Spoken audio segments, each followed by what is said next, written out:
agency network for education in emergencies, which is simply an informal meetup to connect different practitioners and young people to learn and interact with each other so that we can reflect on different ways that we can enhance education in different emergencies, education emergencies, and for different individuals.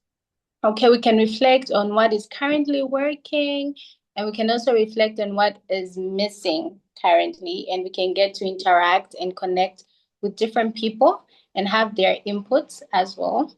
So please note this is an informal meetup, so everybody is allowed to express themselves, to speak out, and give us your inputs. So this year's theme is the power of student voices in education in emergencies. So that's what we're going to be looking at. So first of all, we can just simply start with simple introductions. So I can introduce myself and my fellow moderator. We can simply tell us your names, where you're viewing us from, and what you're currently doing. So we can have even two people from the audience to introduce themselves. Then the rest can do it in the chat below. So I can go first. So my name is Clotrida Mutabaruka, and I'm currently a student here in Zambia, which is simply in the southern part of Africa.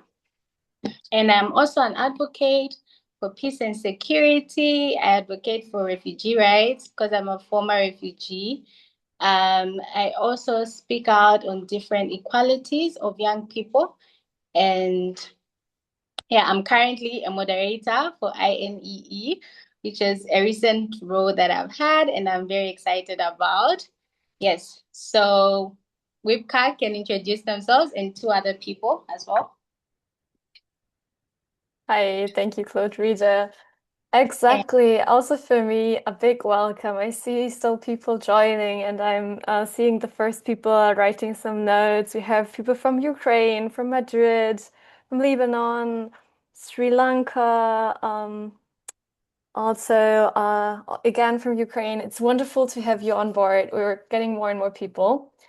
I'm Wiebke. I'm based in Berlin. I'm a moderator for INEE for like 2 years now, for the channel Education and Displacement, because when I was internationally traveling, there is a lot of different fields, and education emergency was for me always something like apart from Europe, because Europe was kind of a safe place. But of course, also in Europe, you have a lot of people that are displaced, and I wanted to create more of like a European network to connect with colleagues in Europe, working with people in displacement. And I'm a teacher for German language. And the last time we did a Student Voices meetup, the students reminded me of the importance of relationships, and that engaged me to open a language cafe to make people more not just learning, but also to create relationships within school, within yeah, with the teachers, but also with the students.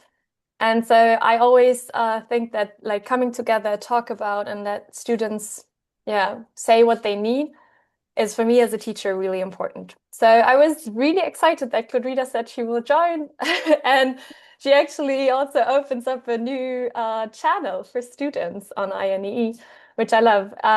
So I'm really happy to have you on board for this community conversation. And I hope a lot of you who are maybe also students living in forced displacement at the moment, you can share your perspectives.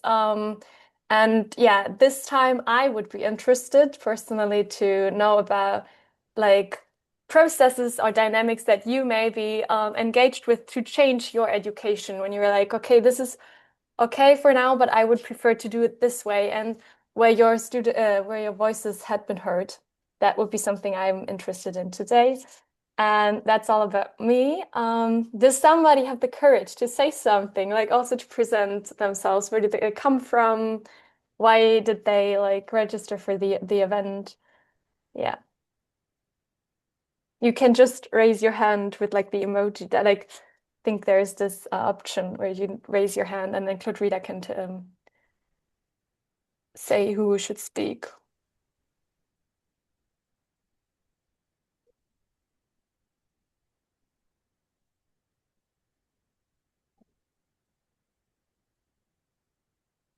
So, hello. I would like to introduce myself. I'm Svetlana Ustechenko. I represent Cherkasy State Business College. This is Ukraine. And here I can see the students of our college who have also joined this meeting to share our experience, because I think it's natural that we have joined this session just to share what experience we have got and what challenges we have been facing since the war started. This is very short. Probably my students will also introduce themselves. Thank you.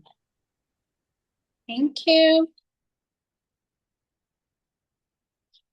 Anyone else who wants to introduce themselves? Please raise your hands. Hey, I think I have raised my hand before. Good evening. Hope everything is okay. So good evening. I think from Kabul, Afghanistan. I know what time would be at your side, but hope everything is going well. So this is Sharif Akhtar from Kabul, Afghanistan. I'm working in education sector since for decades, almost 2 decades. Sorry. So recently we are facing a lot of problems within the girls' education beyond grade 6. So fortunately, recently we have started a GPE-funded program. So we just have opened, temporary learning classes for almost adult girls beyond grade age 13. So we teach them for basic subjects: English, computer, mathematics, life skill, and Islamic studies. But those courses are going well. But so the biggest problem is that this project is designed for a very short time, and this will be ended by April 30th. So beyond April 30th, so we have more than 1,500 students in Kabul city. So they will be losing their hopes after April 30th, April 2026. So my sincere request to everyone is that please help us and please support this program in Afghanistan. So this is for the first time. For the first time, these adult girls are taking pain and they're sitting in front of the blackboard and whiteboard. And this is very important. And we very much wholly convinced the entire government authorities to allow us opening these literacy centers and different locations in different areas. In some areas, however, we have some obstacles, and we have faced some problems. But through community elders, scholars, and other people, we came to proper resolutions. So for the moment, these courses and these centers are going very well, and those children are very happy. And every day when, for example, I'm attending those centers, so their own and the first request is that please extend these courses for a longer time, but at least they would be able to be graduated or to have an access to read these grade 7 and 8 books. But unfortunately, this project will be ended by April 30th this year. And there's no any other opportunity to fund this project. So my very sincere request to everyone is that please lobby this process, that this project could be extended for a longer time, at least for 1 year or so. Yeah, this was my points. I'm sorry if I took some minutes. Thank you.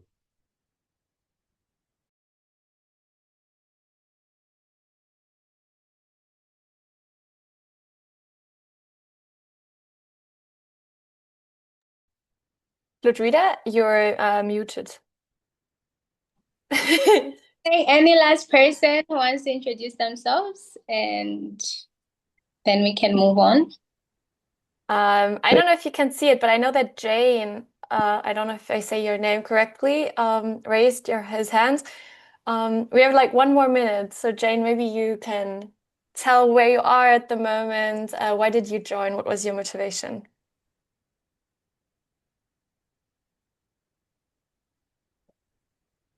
So, may I introduce myself? So short of the introduction, because I joined a little bit later. No. You All could right. also I wait 1 second, please. Jane, do you hear us or? Yes, I do. Okay, wonderful. Thank Then you first so Jane much. and then Parvis. Do just a quick introduction, where you come from, what is your motivation to join INEE or this community conversation? Thank you. Thank you so much for having me. My name is Jane from Kenya. I'm working in a county called Samburu, and I'm in the space of retooling teachers on socio-emotional learning and teaching at the right level. I'm sure you've heard of such programs. So basically, Samburu is a conflict area, is a conflict county. And coming from the space of education in emergencies, I find it's very important to retool teachers, because these are things they do not learn in school. You find that in a class, there are children who are late to go to school, to register to school because of the conflict in the county. So I'm training them to teach at the right level, not by the grading, not by the age. And I'm also retooling the teachers in terms of socio-emotional learning, so that they are able to cascade these skills to the rest of the teachers and also to the learners themselves. Currently, I'm working with 20 schools in my organization. We run a CBO called Persons of Influence. So we have around 20 schools, and from every school we have 3 teachers that we are working with. So currently, the program is supposed to end in March, but we are hoping to scale it up so that we continue retooling these teachers. Thank you so much. I'm so interested to hear what everyone has to say. And yeah, I'm looking forward to a very engaging session. Thank you.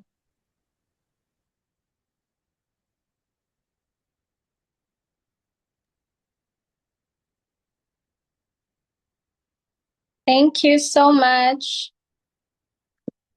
So, okay, I think we're done with the introductions now. So everyone who's left can simply just text in the chat box below to introduce themselves and tell us where we're coming from, where they are coming from rather. So now we can, Wipka, I can talk about the different challenges and opportunities.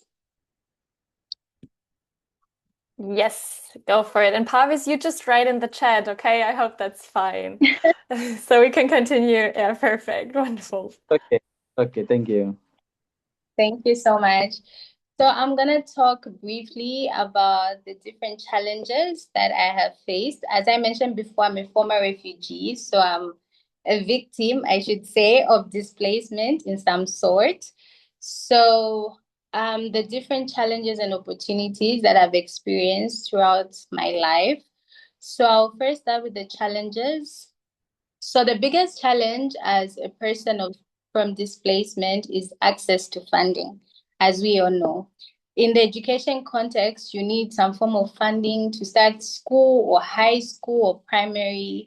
And a person from displacement and just living in your host country, it's really difficult to find sourcing or someone to sponsor or a work that is stable enough to help you acquire equal education and adequate education. Also, the legal systems, especially here in Africa, in Southern Africa, the legal systems do not mostly support people, outsiders, to find stable jobs. There are a lot of complications that result from that. So yeah, so when I started high school, it was just raising funds as a family and starting step by step. Okay, so even after studying school, there was a lot of interrupted learning coming from the sense of legal systems. There are certain papers that you need to have that maybe are expensive to acquire, and even limited sources to keep you in school. Okay, even the emotional instabilities, your mental stress and emotional stress of feeling like you don't really belong because this is not your home country. This is just your host country. Maybe you don't know how to speak the local languages here. You have people from different cultures, some who don't really accept you. So that would take a toll on you mentally and kind of make you feel like, okay, maybe should I really continue with this or maybe just give up? So another challenge that I faced was uncertainty when it comes to, am I going to be in this host country? Because many countries, or rather for in Africa, or should I say here in Zambia, it's really difficult to get paperwork, especially in the sense of citizenship. When you're a former refugee, you get a status of a former refugee. So you're not there permanently, but instead it's a temporal case. So those, I think, were the main challenges that I faced as a former refugee here in my host country. But from that, when I started my high schooling, I worked really hard in school because I knew that this funding was very small and it was something that I can start with. So when I started my high school, I worked extremely hard because unlike my fellow classmates, that was a once in a lifetime opportunity which I waited for so long to acquire. So once I started learning, I started getting really good grades. I had distinctions, so it attracted different sponsors. So in my high school, I was actually sponsored by the school itself. So after telling them the displacement and the difficulties we're facing in our host country, they offered to sponsor because they saw that, oh, maybe this person has something to give back to society. So after that, when I completed my high school, I started waiting for some time. I started doing some works, some community works. I started actually teaching fellow refugees in my community how to speak English, how to speak the local languages here, so that like we thrive together as a community. Then after that, after waiting for some time, there's this scholarship, which is the Albert Einstein German scholarship, actually. I don't know if Wipka knows about it, but it's, you know about it, right? So it's here in Zambia. So once I showed them my high school grades and they saw that I had really good grades, they offered to sponsor me with to university where I am currently to date. They're sponsoring me. So it's basically an initiative which sponsors refugees or former refugees to acquire higher learning. So they help you if as long as they see that you are able to give something back to society, because it's a really limited funding which only gives a number of people, like it's a little people, like maybe 5 to 7 people in the entire country. So you qualifying for that scholarship was really a blessing for me, to speak for myself, because now after going into university and I'm majoring in actuarial science, I have gotten to feel like I can now give back to my society.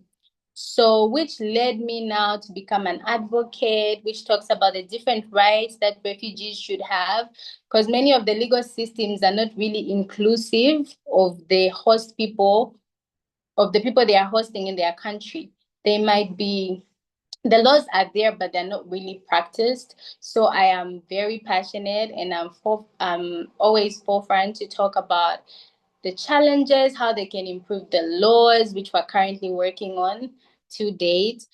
Then I am also a very passionate advocate for peace and security now, because from displacement, you know how I believe that peace should start from the roots. It's not something you can just get suddenly. It should start from the culture, from how people interact, everything, to avoid wars and all those things happening later on.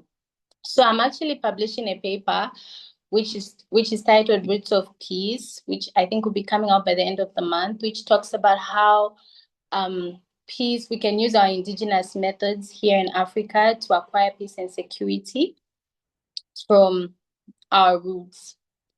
Okay, so I feel like my education journey is what has opened so many doors for me personally, because I believe that if I didn't take those stages, I didn't acquire any certificates, any education, I wouldn't even know that I'm able to give back at any point or anything back to society. I would just always feel like I'm in a victim mentality. I would be like, oh, I've been in displacement and this and not really feel like I do have something to give back as well. I can help out in community work. I can help out with my fellow refugees to uplift the community. So I just feel like my education, which started in emergency, was a high possibility. It wasn't just about survival. It opened doors of possibilities. And as youth voices, I feel like if we are there in the forefront, we are able to empower and transform fellow youths. Because if it's coming from us, someone else who's a youth will be able to relate to me. Maybe our stories may be different, but we are able to interact because we know what we are going through. So I don't think my story is not the worst. Like it wasn't that bad, I should say, but I feel like it's been a journey, and I feel like education has been what has opened so many doors for me. Thank you so much. Thank you so much. I always find it really impressive, and yeah, I'm really, really thankful for you sharing your story. And as you said, I think the stories are never the same, but it's like an inspiration to hear people talk and to hear students talk. So thank you so much. And thank you for opening our Q&A session and motivate people, especially students, to talk about their experiences. And we had some questions that we prepared. I will now send them in the chat. And Claudrina talked about her challenges. She talked also about what she changed already, and I'm already really impressed. Like, I always learn something new about you, but I already told you that. Quite impressive. And this is especially for students, and I hope that actually now students will speak up. You already saw, like, listened that, like, we have policymakers, we have teachers on board here in this meeting, but students are the one that we really want to hear. So if you're a student, please raise your hand and maybe just talk about especially your challenges, but also what made it possible for you to raise your voice. How did you change, for example, your education? How could you empower you and others?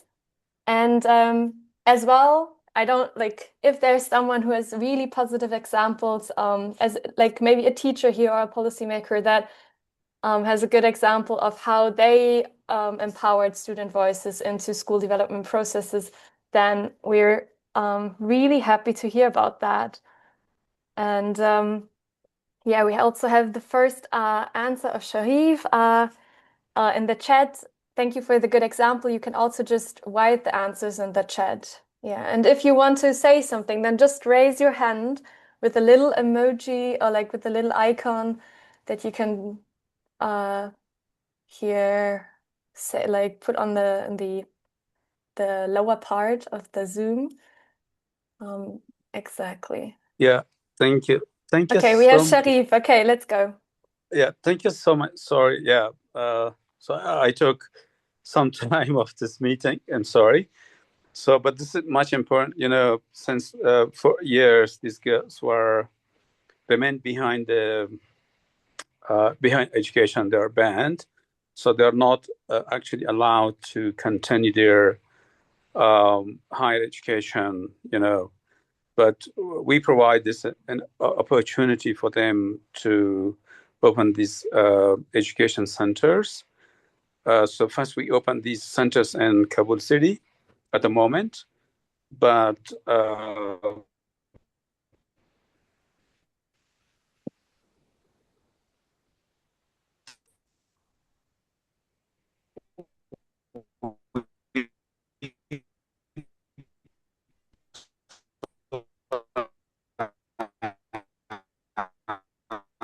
I think unfortunately the connection is lost a little bit, right? Claudrita, can you hear Sharif? expand this problem, Balkh province, Herat, and Afghanistan.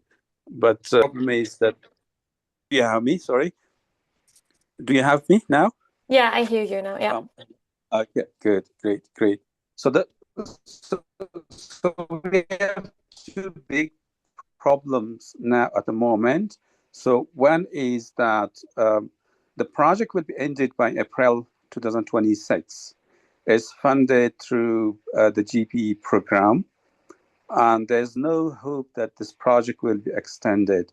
And every day or day by day, the students and teachers are asking and requesting to extend this process because they know and they feel the importance of this project, and we can expand this project to other areas as well.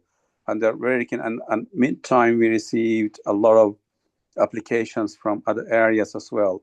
So we can negotiate this opportunity with authorities, and we hope that they will allow us and they will not make any barriers.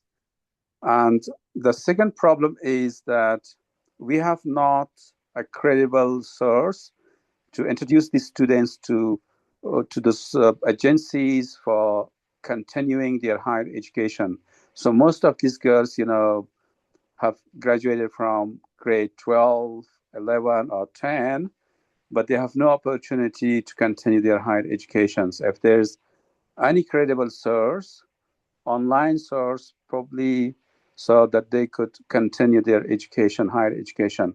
So we have these two problems Thank you so much, Sharif, for sharing. at the moment. So, I hope this could be advocated. Yeah. Thank you. So we have these two big problems. However, I mentioned in my comment also. Thank you. Wonderful. Thank you so much for sharing. So Sharif mentioned two problems like funding and ongoing funding, and then the second one is the ongoing education. So what comes when people are ending high school and higher education for refugees as well. I can recommend you joining this community of practice of INEE because I know there's a channel for higher education and displacement or in emergencies. And maybe Sharif, you can point out your question there as well. I read in the chat that Elvira, I hope I pronounce your name right, is excited to be in this meeting. Maybe you want to say hello and maybe say hello, tell where you're based, and talk about your experience, Elvira. Hello, everyone.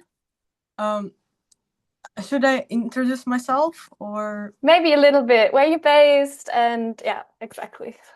I live in Cherkasy, and I'm Cherkasy Business State College. I'm Svetlana Stechenko student. My major is design. I prefer digital design, so I try to do my own drawings, my own characters, and I wanted to make my own comics one day. You want to talk a little bit about your experience of education. So from what I heard now, you're a student, right? So how did you experience your education? Did you face any challenges, or did you have a good example where you were like, oh, this teacher or my school in general includes us students a lot by asking us or whatever? Do you have maybe good examples about how student voices are empowered in your educational process? I don't know really what to say about it. Fair enough, no problem. Is there anyone else from the students? Can I just say a word. So Elvira, so probably it would be great if you share some challenges our Ukrainian students are facing now. Oh, like with Yes. power Yes. So, okay, let me tell you a little bit. Right now, so we have power outage, yes. And it's really a big problem to design students, especially because we need to draw without light in college and in home as well. So when we have like our exams, when we need to draw faster and more, it's really hard to draw without like light. And some people do not have water when power outage. So it's a big problem. And even, oh my God, sorry. No, it's fine. So, and also the big problem that you don't have time to make your food to eat, because like you can't make a tea without everything, so you need to heat water before our outage. Yes, it's so, you know, there are multi-storied building here in our city and everywhere in Ukraine. So when you don't have electricity, so you can't cook food because if you have only so electrical stoves, not gas. So, and it is really a big problem. And so in some buildings, the heating may not work when there is no electricity. So these are those challenges we are currently facing after recent massive attacks on our power grid. So this what Elvira means. And so the rest of the students from Ukraine may add different examples, I mean examples of challenges they face, and those challenges, those problems that impact their life and their study. So probably anybody else will join this discussion. Thank you. I'm sorry. No, thank you so much. No, that's wonderful. And thank you, Elvira, for talking about your perspective. I'm also doing a German course with people, and it's an online course. So, and the people living in Gaza, so they also have no electricity sometimes. And I'm sometimes asking myself, what education can then serve? Like, what is the most important thing in these situations? And yeah. If there's so actually look, so depending on the situation, depending on this or that challenge we face, our authorities, our college, for example, administration make necessary decisions.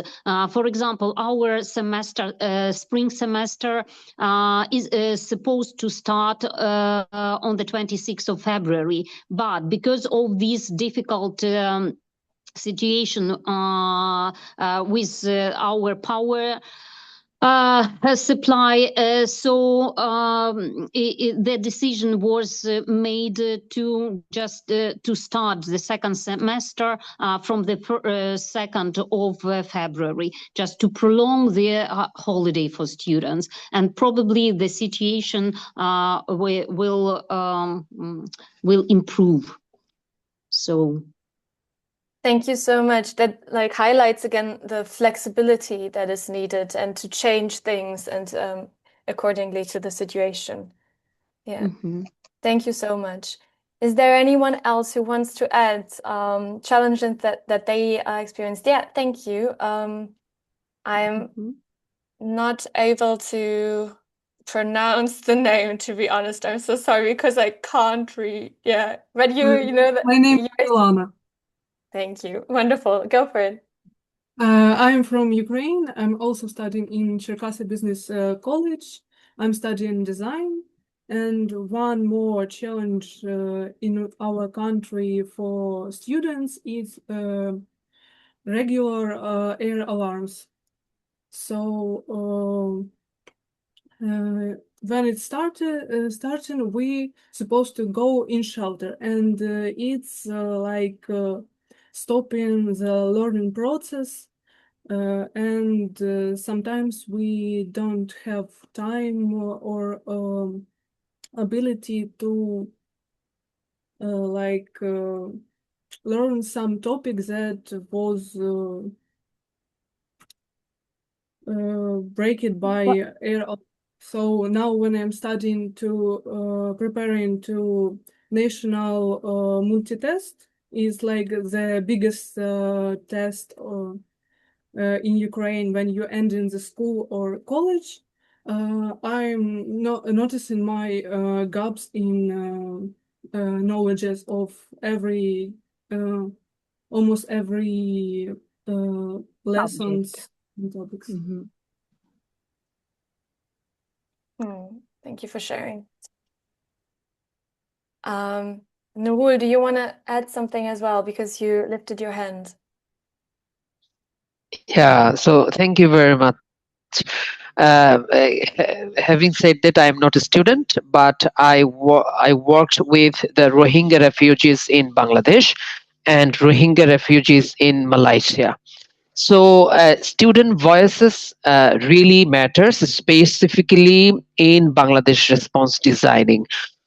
If I say, like, when we start the Bangladesh Rohingya response, at the very beginning, education facilities were not established, and as Bangladesh government was trying to understand what is happening. And after 4 to 5 months of the massive influx from Myanmar to Bangladesh, some temporary learning centers or TLCs have been established and in different places in the camps, and a curriculum has been introduced which is called a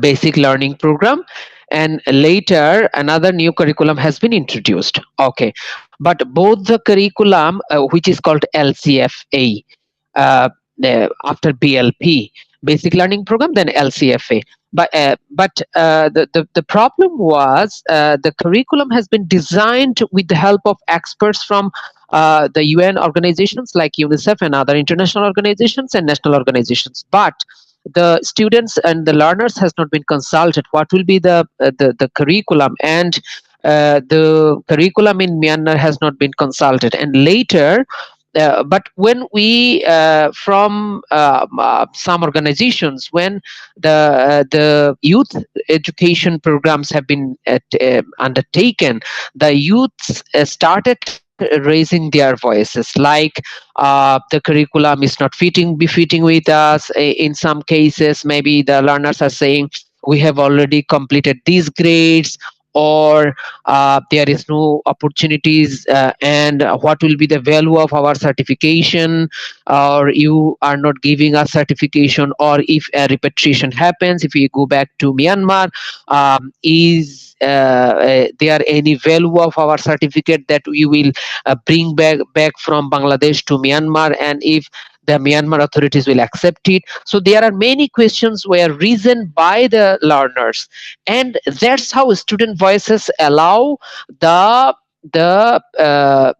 actors who are part of the education response in Bangladesh to talk to the decision making bodies like the ISCG, Intersector Coordination Group, which is the main APEC body of making decision about the response, and who is the leader of the education sector, and with the Bangladesh government authorities, which is called RRC, Refugee Repatriation Commissioner. So the student staff members has started talking to the policymakers, and finally the present curriculum is now in place, which is called Myanmar curriculum piloting. Still now Myanmar curriculum is not fully introduced in the camps, but there are piloting programs. So we hope that this piloting program will be successful, and this curriculum will reflect will have some kind of a connection, and also the certification will be valued by the Myanmar government once the refugees will go back to their home country. But the problem is still now, during the curriculum design, students are not consulted that much, parents are not consulted that much, and we had some challenges in terms of budgeting, in terms of the enough resources among the refugee communities, and also there are the setbacks in terms of cooperation from the government, although government is trying their level best. But it's true that there are regulatory issues from government side to allow the education actors and education services providing organizations to help them full-fledged, because we have some kind of political unrest or transition right now in Bangladesh. So we are very much optimistic that in future the organizations which are working in the education in emergency sector, they will have a chance to listen to the students, the learners, and the parents, so that the curriculum will be designed in a way that will fulfill the requirement of the national education system, or national curriculum of Myanmar, and also the Rohingya children who are living in the Rohingya camps. Thank you. Thank you so much for sharing. I think with the last two perspectives, I gained more also a perspective on the one hand, the really specific local challenges a student, for example, faces, but then also how important it is therefore to include the student voices, because no expert can ever assume the local specific challenges. So teamwork is always needed. Thank you so much both for sharing that. Yeah, there's a new person who raised their hand who wants to say something. Go for it. Hello, can you hear me? Yes, I can hear you. Wonderful. So I'm Tuta. I'm originally from Myanmar, but now I'm based in Thailand. Now we are running one organization called Connected Oregon Without Education that provide the education opportunities for the Myanmar teachers and the Myanmar students. So first of all, when we design the education programs for the conflict affected areas, one of the things that we have to remember is that we have to be conflict sensitive. So when we think about the Myanmar situation right now, after the military coup 2021, so even when we design the education program, yes, we have to give the sense of agency to the students. And we have a few issues when we talk about the power of student voices. One thing is the cultural barrier. We are not used to giving the platform for the students to speak up in our classroom. So we were taught in our childhood that like the teachers are in the same line with Buddha, as Myanmar is predominantly Buddhist country. So instead of like questioning back to the teachers and parents, we stay silent, because silence is the characteristic of being a good student. So we interpret it that way. And then the second way is that as we have been living under the dictatorship for so many years, so being speaking up is the invitation to the danger. So like that's why like when we think about the curriculum development, we had little room for now to add the student voices. Right now what I suggest is that how about to integrate the student voices in our pedagogy and practices in the actual classrooms. um, so I think those are my my on-ground, the lesson points from the on-ground practices, because we cannot duplicate the Western norms here, especially in times of conflict. Thank you. Thank you so much. That is such an interesting perspective as well. Also, the challenge is how to include student voices. And maybe as the last person, Valeria, you raised your hand. Can I add one interesting point with tutor? Can I add a point with tutor? Sure. And so Nurul first, and then Valeria, and then we finish up. Okay, let's go. First Nurul, then Valeria. Okay. Okay. So I think I agree with tutor what he said. The cultural sensitivity must be taken, and it must be in the curriculum. Basically, when the first curriculum we have formulated in Rohingya response, the name we have used only the Muslim names in the curriculum.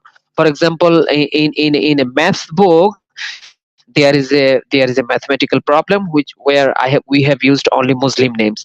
But later, students and parents say that our children will be in a classroom where there will be Buddhist students and students from other cultures. So and later we have started using Muslim names, Muslim pictures with Buddhist names and Buddhist pictures.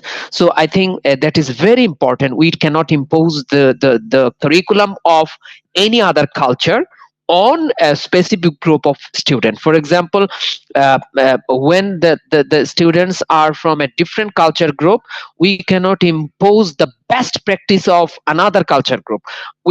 Yes, we can customize it, we can localize it, but we have to think that the learner's culture, their upbringing, and also the national spirit of the specific the country of the learners.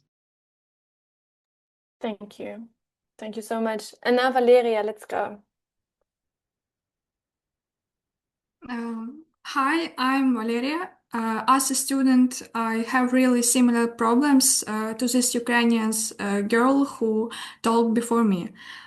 We actually struggling with internet connection and light and many other problems.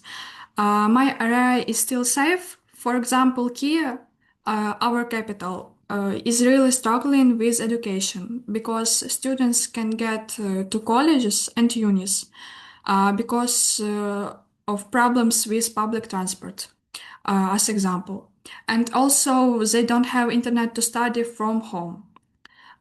In my situations, it's still all right, and I feel sorry for the students who can't study because of the war. We are strong, and and our teacher trying to the best. Thank you. Thank you so much for also emphasizing on these challenges. It is already 2:50 nearly, and I asked Claude Reader and Natalie if I can have some time at the end of the like in the community conversation, to talk about INEE and maybe to introduce to all of you INEE. And I will do so by sharing some slides with you and some stories of mine as a teacher. So I hope you can all see it now, and I will talk now about how I, as a teacher, used INEE. And this presentation is inspired by or led by the idea that I saw on LinkedIn from a colleague from INEE who posted the hashtag locally led, globally backed. And I think this is kind of how I see INEE. INEE stands for Interagency Network for Education in Emergencies. And I cannot tell you what INEE means for everyone, but I can tell you what it meant for me in the past. INEE meant that there is a big community of practice that is available through Slack, but also through other channels. And I am a moderator in one of the channels there, and I gained so much perspective, knowledge through the colleagues that I can connect with. And what I love about it is there is no hierarchy, so I can just post it in a channel or in a Slack conversation and ask people, and they give me insights. It's a really, how do you say? In German, we say on the same eye level. And I really appreciate that, because learning is way easier in that way. And there are also different working groups in INEE that specialize to a topic, and then they evaluate and curate research findings and studies and share that with others. And when I was working in Greece as a teacher for refugees and we established an educational program, we took the INEE minimum standards as like the baseline for education, to also ask ourselves, in a situation of war or displacement, what is actually most important, and to focus on well-being of the participation of students. And yeah, to not create a system where students again think that they lack of something, but where they feel that their existence is exactly how they are needed, and they don't lack of knowledge, or they are excluded because they are unable to learn certain things because of, for example, no electricity or no access to resources. But all of this is really digital, and like INEE is like a digital international global network, but also in my local reality, it helped me to initiate, for example, development processes. And this is also why I wanted to say something now, maybe to remind myself, but maybe also to remind you that all of us are the initiators of change and the drivers for change. And even me as a teacher. So in Germany, in some schools, we still have also really, as Marie Tuta said, we're not used to participative development. So there's mostly like a head of a school who decides what to do. But I encourage all of you to change these narratives and to think about yourself as a changer. And you can initiate your change. And I think if every one of us focuses on these challenges and tries to change something in their realities, we get closer to a certain goal, maybe. And I, for example, created a German online course for students from Gaza, not me alone, but like with a team together. And also through the help of colleagues from INEE, we were able to do that in a teamwork. And it's also, we also talk a lot about the challenges we have there, because the electricity is not there, and we can really not do it all the time, the courses, but we try to. And we also focus more on the relationships that we're having and trying to ask the people what they need at the moment, and then to design a time spent together where they can learn or where we can empower ourselves. And I established a language cafe in my school, a little bit what Claude Rita said, like, because refugees here in Germany also face the challenge of not just learning to work or learning to, especially work. Work is always like the head topic, but I figured that for our well-being and for our sense of belonging, we also need relationships. We need the language. We need connections that we have, or not just for like 6 months, or because the project funding is over there, but like ending there, with relationships that are longer than that. And so in this language cafe, people can network, can make friends. And it changed a lot for me, and I think also for students that visited the language cafe. And I wrote my master's thesis, for example, also on in the field of education and emergencies, or like in the field of education and displacement. So because, INEE inspired me, and also through these community conversations or meetups, I was confronted with challenges that I didn't had in my mind, that I didn't face in my upgrowing. And I'm really glad that like INEE or this whole community made me realize what are the challenges, what needs research. And so I also did my master's thesis in this field. And these slides remind me that I can do change, and I want to inspire you to see yourself as people that are the driver for change. And even if it's just a small project like mine, they do their change, and they do inspire others to do changes as well. And that's why I definitely, that's why I think, first of all, that change is locally led, and it should be locally led, because as we stated today, no one can understand your reality better than you. So you should change, you should be the driver for change, but you are backed by an international community that can help you with resources, with knowledge. Exactly. And so I encourage you to become a member of the community of practice. You can just screen the QR code, or maybe Natalie can post the link into the chat now. You can become a member of INEE and you can raise your voice. As we said, we want to introduce our new channel that Clotrida will moderate. Clotrida will moderate the channel Student Voices to make you inspire yourself, like all the students together, to raise their voice and also to make educators and policy makers aware how to actually listen to student voices. Because as we said, it's not just easy. It's because we're maybe not used to it. We don't have the structures for it, but we should have, and we should try to focus on that. And that's what I wanted to share with you before we end this call now. And I will end my presentation now. Wonderful. With some last, exactly, Natalie shared their perspectives. What's the best way to connect with me? You can connect with me over LinkedIn. You have my name here, but best is I'm also a moderator in the community of practice. So especially also like everything regarding education emergencies, join the community of practice. And also advertisement in May. There is a next meetup session, and hopefully we're going to do a Students' Voices meetup there.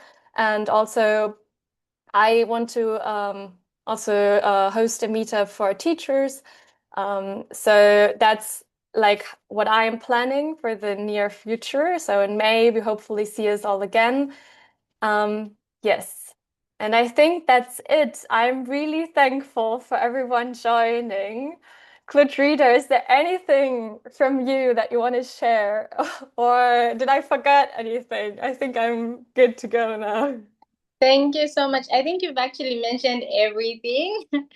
And that was really inspiring and beautiful. And I just thank each and every person who's joined. As we have learned today, that education in emergency is not just about classrooms or policies, but rather it's about us, the people.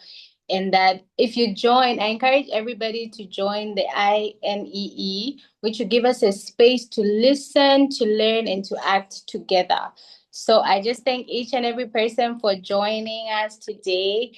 And we look forward to the channel and more interactions and more meetups moving forward. Thank you so much. Thank you so much for you as well. And I wish everyone then a good day. Stay safe, and thank you for joining. Apart from all the challenges you faced, you joined today and you shared your perspectives, which I'm really thankful for. And for me, it was really, really interesting, and it motivated me to keep on going and to make a new meetup, because there's so many voices that I didn't hear. There were so many people. Thank you, Paris. And thank you for Svetlana for bringing your students in. You should definitely join INEE, I think. Your whole college should, and then you can do a conversation together.